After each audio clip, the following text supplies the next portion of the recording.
Hello learners and welcome to this course of Automobile Engineering for 6th semester Diploma in Mechanical Engineering. I am Ritesh Harode from Department of Mechanical Engineering, NIT Polytechnic, Nagpur. This is a video lecture on Automobile Electrical and Electronics System. और इस video lecture में हम लोग charging system के बारे में पढ़ेंगे। इस सिस्टम को जनरेशन सिस्टम भी कहा जा सकता है। क्या करता है सिस्टम और क्यों ऑटोमोबाइल में इतना इंपॉर्टेंट होता है, इसके बारे में हम लोग डिस्कस करेंगे। इस वीडियो की शुरुआत करेंगे हम लोग लर्निंग आउटकम के बारे में बात करके। ऑटोमोबाइल इलेक्ट्रिकल और इलेक्ट्रॉनिक सिस्टम से रिलेटेड जो आउटकम होंगे, after completion of this video lecture the learner will be able to क्या क्या सीख जाएंगे हम लोग। सबसे पहले तो हम लोग select the relevant component for the given application. कोई भी इलेक्ट्रिकल एंड इलेक्ट्रॉनिक एप्लीकेशन होगी, सिस्टम होगा, it may be lightning system, it may be horn system, या फिर आपका स्टार्टिंग सिस्टम है, इग्निशन सिस्टम है, चार्जिंग सिस्टम है। ये अलग अलग सिस्टम्स होते हैं ऑटोमोबाइल में इलेक्ट्रिकल और इलेक्ट्रॉनिक्स से रिलेटेड। तो उनके कंपोनेंट्स कैसे होते हैं और किस बेसिस पे हम उन्हें सिलेक्ट करते हैं, ये हम इस वीडियो लेक्चर से सीखेंगे। उसके बाद you will be able to explain with sketches working principle of given electrical component of vehicle। तो ऑटोमोबाइल से रिलेटेड जो भी इलेक्ट्रिकल कंपोनेंट है, जो भी सिस्टम है, उसके बारे में एक्सप्लेन आप कर पाएंगे after completion of this video lecture. उसके बाद हम देखेंगे select relevant sensors and actuators for given application. तो अलग अलग एप्लीकेशंस के लिए कंपोनेंट्स किस टाइप से सिलेक्ट किए जा सकते हैं, अलग अलग सेंसर्स की हमको जरूरत पड़ती है, एक्चुएटर्स की जरूरत पड़ती है। तो इनका सिलेक्शन भी हम लोग इस वीडियो लेक्चर के बाद में कर पाएंगे और फाइनली हम लोग प्रिपेयर कर पाएंगे कुछ simple electrical and electronic circuit which is used in given application in automobile. तो ऑटोमोबाइल में अलग अलग एप्लीकेशन में किस तरह से electrical and electronic circuits use किए जाते हैं, वो भी हम इस वीडियो लेक्चर से सीखेंगे। सबसे पहले बात करते हैं इसकी पीओ मैपिंग की। तो यहाँ हम लोग बेसिक इलेक्ट्रिकल एंड इलेक्ट्रॉनिक का नॉलेज यूज कर रहे हैं। तो जो नॉलेज हम लोग यहाँ पर गेन करेंगे, वो नॉलेज आपका बेसिक एंड डिसिप्लिन लर्निंग का आउटकम होगा। इसीलिए PO1 हमने यहाँ मैप किया है, जो है बेसिक एंड डिसिप्लिन नॉलेज। उसके बाद आता है experimentation tools and practice. PO4 यहाँ पर हमारा मैप हो रहा है। हम यहाँ कंपोनेंट्स के बारे में बात कर रहे हैं, इनका मेंटेनेंस, इनकी टेस्टिंग किस तरह से की जाएगी, ये कंपोनेंट्स की वर्किंग किस तरह से हो सकती है, उसके बारे में हम लोग समझेंगे। इसीलिए PO4 भी मैप किया हुआ है। उसके बाद हम लोगों ने मैप किया है PO7। तो PO7 होता है लाइफ लॉन्ग लर्निंग। तो इस वीडियो लेक्चर से हम लोग सीखेंगे कि क्या लाइफ लॉन्ग लर्निंग हो रही है हमारी, तो इसीलिए PO7 भी मैप किया है। और लास्टली हम लोगों ने मैप किया है PSO2, जो है maintenance of mechanical engineering related tools and equipment. ये था लर्निंग आउटकम इस चैप्टर का। आइए शुरू करते हैं आज का video lecture. Automobile charging system के बारे में बात करते हैं। किसी भी ऑटोमोबाइल के बारे में अगर बात करें, तो ऑटोमोबाइल व्हीकल में बैटरी एक बहुत ही इंपॉर्टेंट कंपोनेंट होता है। और जब हम लोग बैटरी की बात कर रहे हैं या जिन भी इक्विपमेंट में बैटरी लगी हुई होती है, तो बैटरी का यूज करके बैटरी डिस्चार्ज होती है और हम बैटरी को चार्ज करना पड़ता है। तो हमारे मोबाइल्स या जो भी डिवाइसेस है जिनको हम लोग यूज करते हैं, जिनमें बैटरी होती है, तो बैटरी हमेशा रिचार्ज करनी पड़ती है। वही फंडा ऑटोमोबाइल के लिए भी एप्लीकेबल है। तो ऑटोमोबाइल में भी एक चार्जिंग सिस्टम होता है जो बैटरी को वापस रिचार्ज करने के काम में आता है। That is the basic requirement for this charging system. So charging system is required to recharge the battery, which is an important component of electrical system in automobile. So battery सारे system को चलाने के लिए काम में आती है, पर कई बार ऑटोमोबाइल में ऐसे बहुत सारे कंपोनेंट होते हैं, ऐसे बहुत सारे सिस्टम होते हैं जिनको बैटरी चला नहीं पाती। जैसे कि आपने देखा होगा कि एक ऑटोमोबाइल व्हीकल में कुछ ऐसे सिस्टम होते हैं, आपने ऑब्जर्व किया होगा कि कुछ सिस्टम होते हैं जो इंजन स्टार्ट नहीं रहा तब काम करते हैं। कुछ सिस्टम होता है जो जब तक इंजन आप शुरू ना करें तब तक काम नहीं करते। सो ऐसे सिस्टम के लिए क्या किया जाए, तो ऐसे सिस्टम के लिए एक चार्जिंग या ये जनरेशन सिस्टम जो है वो रिक्वायर्ड होता है, क्योंकि बैटरी की जो कैपेसिटी है वो लिमिटेड होती है। बैटरी एक लिमिटेड कैपेसिटी पे काम करती है, और जितना कैपेसिटी में ये काम करती है, तो ऑटोमोबाइल में बैटरी की एक लिमिटेड कैपेसिटी होती है। कुछ एक सिस्टम होते हैं जिनको वो चला सकती है, और इसकी जो लिमिटेशन है कि जो एनर्जी इसके अंदर स्टोर होती है वो भी एक लिमिटेड अमाउंट में ही होती है। पर अगर हमें उससे ज़्यादा बड़े व्हीकल को, ज़्यादा बड़े सिस्टम को चलाना होगा, सो इसका प्रॉब्लम ये होता है कि बैटरी की कैपेसिटी लिमिटेड हो जाती है। बैटरी बेसिकली जो करंट सप्लाई करती है वो स्टार्टर मोटर को सप्लाई करती है। स्टार्टर मोटर को वेरी हाई टॉर्क की जरूरत पड़ती है, तो बैटरी उसको करंट सप्लाई कर सकती है। वेरियस लाइटिंग सिस्टम को, हॉर्न को, वाइपर मोटर्स वगैरह को करंट सप्लाई कर सकती है। पर कई बार ऐसा होता है कि जो कंपोनेंट्स होते हैं, जो हेवी व्हीकल्स के या जो हेवी कंपोनेंट्स होते हैं जिनको बैटरी नहीं चला सकती, उनको चलाने के लिए ये चार्जिंग या इलेक्ट्रिक जनरेशन सिस्टम जो होता है वो काम में आता है। एट द सेम टाइम जो चार्जिंग सिस्टम है उसका मेन मोटो वही रहेगा कि it is used to recharge the battery and run the other electrical component. तो चार्जिंग सिस्टम के दो फंक्शन आपको यहाँ पे पता चलेंगे। पहला है कि to recharge the battery, and to run the other electric component which are beyond the capacity of battery.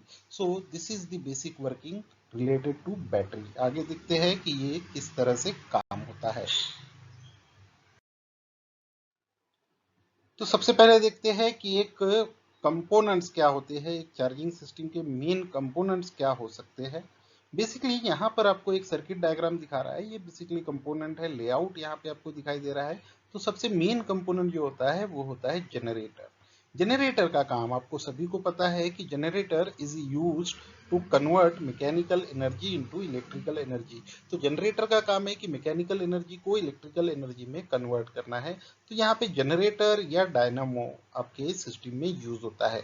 अभी मॉडर्न व्हीकल्स में अगर देखा जाए तो दिस जनरेटर या डायनामो जिसका नाम है, it is replaced by alternator.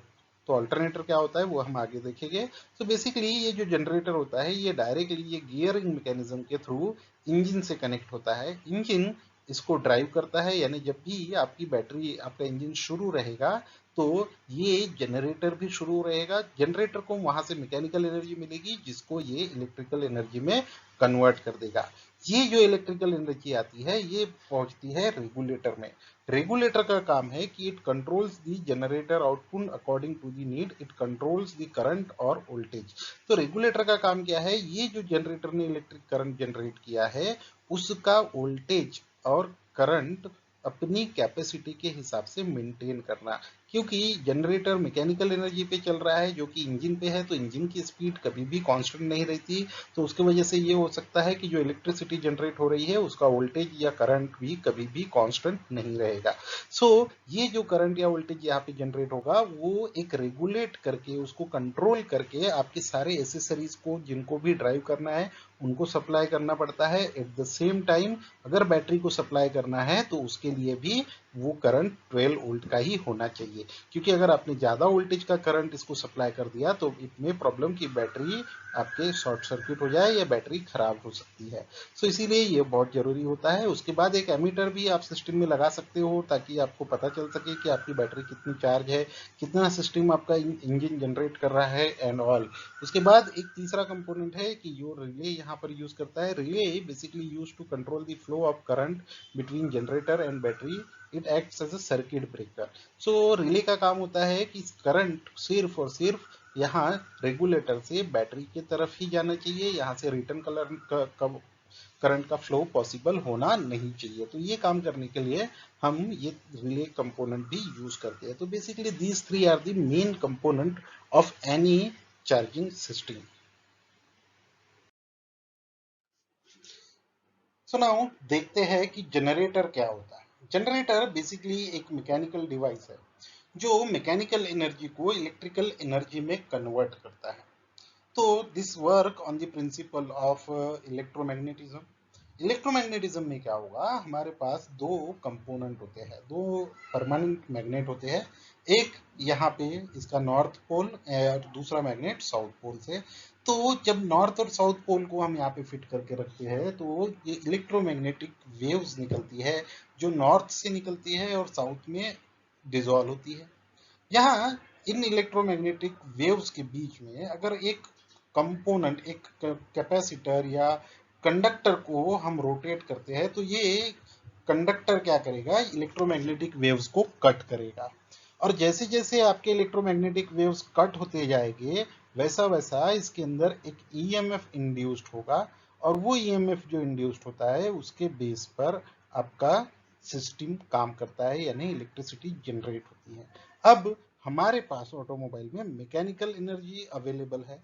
सो ये जो यहाँ पे सेंटर शाफ्ट दिख रही है इसके ऊपर ये आपके कम्यूटेटर के ऊपर यहाँ यहाँ आपके नंबर कुछ कैपेसिटर या कंडक्टर जो होते हैं वो माउंट होते हैं।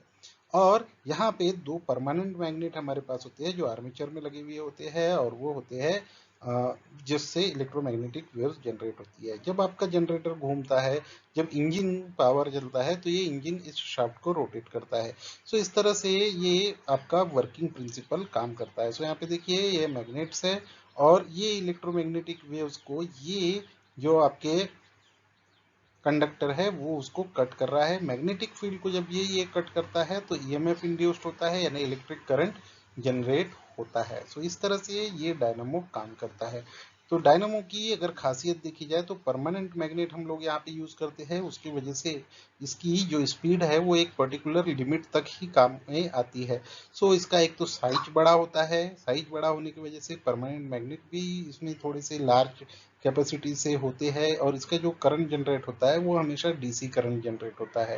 पर मॉडर्न ऑटोमोबाइल में ये बहुत सारी प्रॉब्लम है कि इलेक्ट्रिकल और इलेक्ट्रॉनिक्स कंपोनेंट की जो नंबर है बहुत ज़्यादा बढ़ते जा रहे हैं, बहुत सारे इलेक्ट्रिकल कंपोनेंट्स यूज होते हैं, तो उसके वजह से आपके जो कंपोनेंट है उसका जो सिस्टम है उसमें प्रॉब्लम आने लगती है, क्योंकि जनरेटर उतना करंट सप्लाई नहीं कर सकता।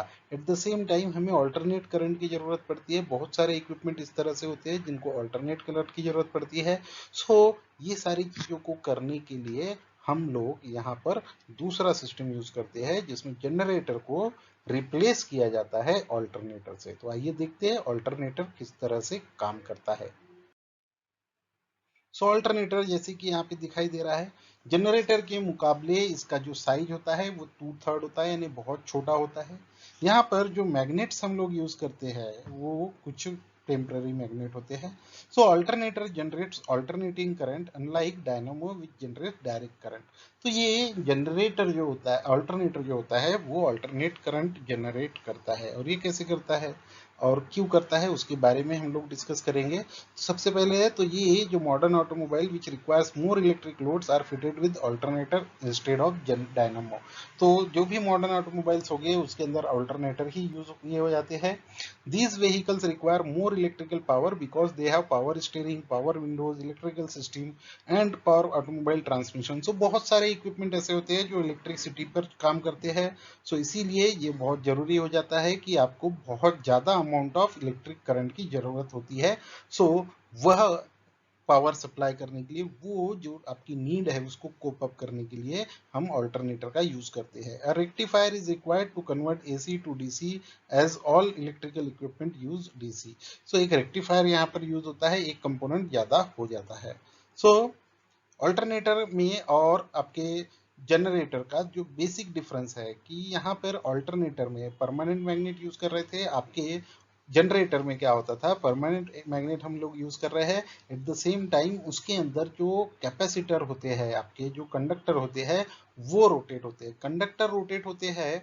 सो इसीलिए जो आपकी डायरेक्शन ऑफ करंट है वो हमेशा एक ही डायरेक्शन में आपको करंट मिलता है, तो वो डीसी करंट आपको मिलता है। पर ऑल्टरनेटर में सिस्टम थोड़ा सा उल्टा होता है, यहाँ पे कंडक्टर रिमेन स्टेशनरी। देखिए याद रखिए, कंडक्टर स्टेशनरी रहते हैं पर मैग्नेटिक फील्ड रोटेट होते रहती है, यानी मैग्नेट रोटेट होते हैं। मैग्नेट रोटेट होने की वजह से क्या होता है, मैग्नेटिक फील्ड आपकी चेंज होते रहती है। तो आधे डायरेक्शन के लिए मैग्नेटिक फील्ड ऊपर से नीचे की ओर आएगी और आधे बाकी डायरेक्शन के लिए आपकी मैग्नेटिक फील्ड कन्वर्ट हो जाती है, टर्न हो जाती है।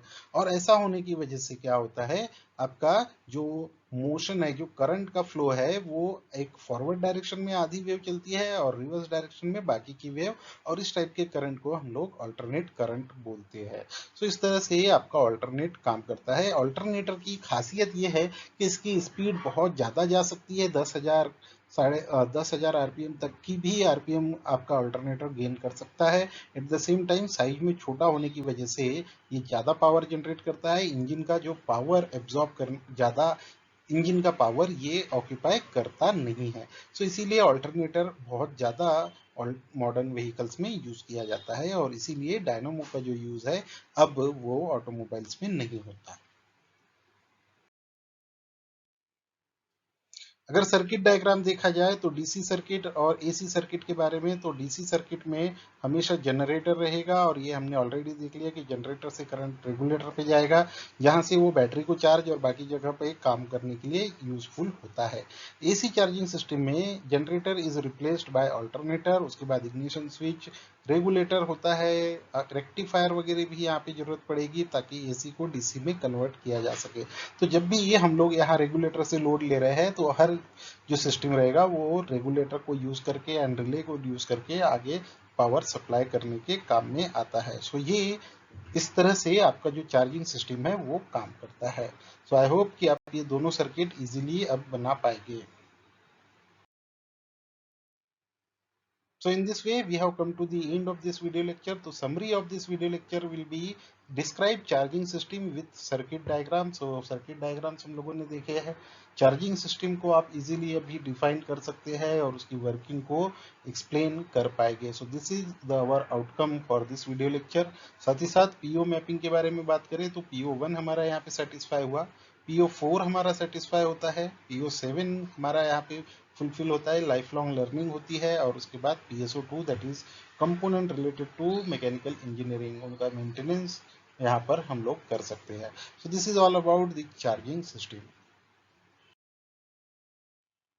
सो friends, we have completed the charging system of an automobile. So last system के बारे में बात करेंगे जो है इग्निशन सिस्टम। सो आने वाले वीडियो लेक्चर में हम लोग इग्निशन सिस्टम के बारे में देखेंगे किस तरह से काम करता है। Till then keep learning. Thank you.